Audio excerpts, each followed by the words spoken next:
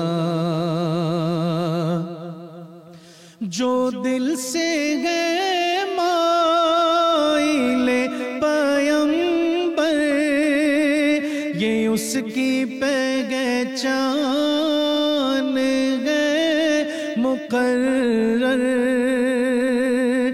جو دل سے ہے مائل پیمبر یہ اس کی پہچان ہے مقرر کہ ہر دم اس بے نوا کے لب پر درود ہوگا سلام ہوگا کہ ہر دم اس بے نوا کے لب پر درود ہوگا سلام ہوگا خلاف محبوب کچھ ہوا ہے نہ کوئی عاشق سے کام ہوگا خلاف محبوب کچھ ہوا ہے نہ کوئی عاشق سے کام ہوگا خدا بھی ہوگا ادھر ہی اے دل جدھر وہ عالی مقام ہوگا در نبی پر پڑا رہوں گا پڑے ہی رہنے سے کام ہوگا. جزاک اللہ جی سہیب صاحب، آپ کا بہت بہت شکریہ. آپ تشریف لائے اور آپ نے نہایت ہی عمدہ اور احسن انداز سے نعت رسول مقبول صلی اللہ علیہ وآلہ وسلم پیش کی، اور یہ تو ایک طرح سے دعا بھی ہے، خواہش بھی ہے. اللہ تعالیٰ آپ کو سلامت رکھے.